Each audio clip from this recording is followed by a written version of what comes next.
ഇനി 24 prime time ബ്രേക്കിംഗിലേക്കാണ്. ശൂന്യവേതന അവധി കഴിഞ്ഞ് തിരികെ ജോലിക്കെത്താത്തവരെ കണ്ടെത്തി പിരിച്ചുവിടാൻ ധനവകുപ്പിന്റെ നിർദ്ദേശം. അവധി കഴിഞ്ഞിട്ടും വർഷങ്ങളോളം സർവീസിൽ തിരികെ കയറാത്തവരുണ്ട്. നടപടിയെടുക്കാത്തതിനാൽ പലർക്കും പെൻഷൻ ആനുകൂല്യം അടക്കം നൽകേണ്ടി വരുന്നു.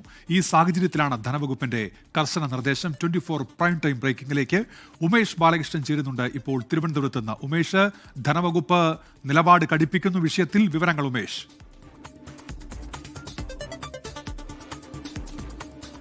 Good evening Unmesh. സാധാരണഗതിയിൽ സർക്കാർ ജീവനക്കാർ സർവീസിൽ പ്രവേശിക്കുമ്പോൾ തന്നെ അവർ കേരള സർവീസ് റൂൾസ് പാലിച്ചിരിക്കണമെന്നുള്ള നിബന്ധനയുണ്ട്.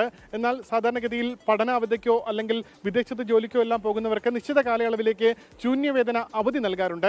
പക്ഷേ വിദേശത്തെല്ലാം ജോലിക്ക് പോകുന്നവർ കൂടിയ ശമ്പളത്തിൽ വിദേശത്ത് ജോലി തുടരുമ്പോൾ പലപ്പോഴും തിരികെ സർവീസിൽ പ്രവേശിക്കാൻ മടി കാണിക്കുന്ന സാഹചര്യം സമീപകാലങ്ങളിൽ ഉണ്ടായിട്ടുണ്ട്.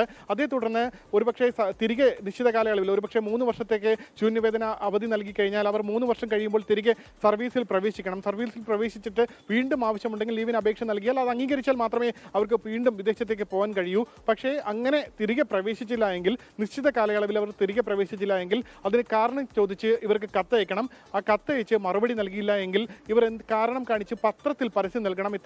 ഇത്രയും ആളുകൾ ദീർഘകാലമായി അവധിയിലാണ്, അവർ ഈ ഒരു മാസത്തിനുള്ളിൽ അല്ലെങ്കിൽ നിശ്ചിത കാലയളവിനുള്ളിൽ തിരികെ പ്രവേശിച്ചില്ല എങ്കിൽ അവരുടെ ജോലി പൂർണ്ണമായും ജോലിയിൽ നിന്ന് പുറത്താക്കുമെന്ന് കാണിച്ചുകൊണ്ട് പത്രപരസ്യം നൽകണം. അത്തരത്തിൽ ആ പത്രപരസ്യം നൽകിയിട്ടും തിരികെ ജോലിക്ക് പ്രവേശിച്ചില്ല എങ്കിൽ അവരെ നിശ്ചിത കാലയളവിൽ അവർക്ക് പൂർണ്ണമായി ജോലിയിൽ നിന്ന് പിരിച്ചുവിടാവുന്നതാണ്. പക്ഷേ അത്തരം നടപടിക്രമങ്ങൾ പലപ്പോഴും ഈ സർക്കാർ സർവീസിൽ ഉന്നത ഉദ്യോഗസ്ഥർ നടത്തുന്നില്ല എന്നുള്ളതാണ് ധനവകുപ്പ് കണ്ടെത്തിയിരിക്കുന്നത്.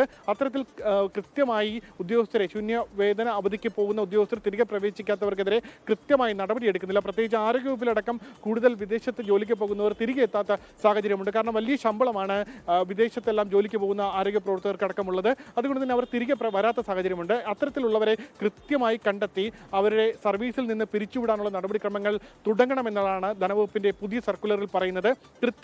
കൃത്യസമയത്ത് തന്നെ നടപ്പാക്കണം. അല്ല എങ്കിൽ ഉത്തരവാദിത്തപ്പെട്ട ഉദ്യോഗസ്ഥർ, അതായത് മേലുദ്യോഗസ്ഥർ മറുപടി പറയേണ്ടി വരും. കൃത്യമായി ഇത് ചെയ്തില്ല എങ്കിൽ സർക്കാരിന് സമീപകാലത്ത് പല സാമ്പത്തിക നഷ്ടങ്ങളും ഉണ്ടായിട്ടുണ്ട്. കൃത്യമായി ഈ കണ്ടെത്തി ഇവരെ പിരിച്ചുവിടാത്ത സാഹചര്യത്തിൽ വിരമിക്കുന്ന ഘട്ടത്തിൽ ഇവർ തിരികെ നാട്ടിലേക്ക് എത്തിയ ശേഷം തങ്ങൾ ഈ കാലയളവിൽ സർവീസ് ചെയ്തതാണ്, തങ്ങൾക്ക് പെൻഷനും മറ്റ് ആനുകൂല്യങ്ങളും നൽകണമെന്ന് ആവശ്യപ്പെട്ടുകൊണ്ട് കോടതി അടക്കം സമീപിക്കുന്ന സാഹചര്യമുണ്ട്. സ്വാഭാവികമായി അവർ പിരിച്ചുവിടാത്തത് കൊണ്ട് തന്നെ അവർക്ക് പെൻഷനും മറ്റ് ആനുകൂല്യങ്ങളും നൽകാൻ കോടതി അടക്കം ഉത്തരവിട്ട സാഹചര്യവുമുണ്ട്. ഇതേ തുടർന്ന് സംസ്ഥാനത്തിന് കടുത്ത സാമ്പത്തിക നഷ്ടവും ഇതേ തുടർന്ന് ഉണ്ടായിട്ടുണ്ട്. ഇത്തരത്തിൽ ഉദ്യോഗസ്ഥരുടെ വീഴ്ചയെ തുടർന്നാണ് ഈ സാമ്പത്തിക നഷ്ടത്തിന് കാരണമായിരിക്കുന്നത്. ഇനി ഇത് ആവർത്തിക്കാതിരിക്കാനാണ് കർശന നിർദ്ദേശം ഇപ്പോൾ ധനവകുപ്പ് നൽകിയിരിക്കുന്നത്. ഇനി മുതൽ ജോലിക്ക് കയറി അതിനുശേഷം ശൂന്യവേതന അവധിയെടുത്ത് വിദേശത്ത് ഉയർന്ന ശമ്പളത്തിൽ ജോലി ചെയ്ത് അവസാനം ജോലി കഴിഞ്ഞ് തിരിച്ച് നാട്ടിലെത്തി പെൻഷൻ വാങ്ങാമെന്ന് ആരും കരുതേണ്ട.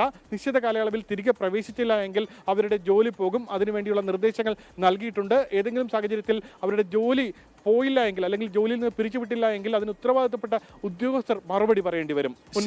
ലോകത്തെവിടെയായാലും ഏത് സമയത്തും 24 വാർത്തകളും ഓഗ്മെന്റഡ് റിയാലിറ്റി പാക്കേജുകളും എക്സ്പ്ലെയിനറുകളും വിശദമായി കാണാൻ ഞങ്ങളുടെ യൂട്യൂബ് ചാനൽ നിങ്ങൾക്ക് സബ്സ്ക്രൈബ് ചെയ്യാം.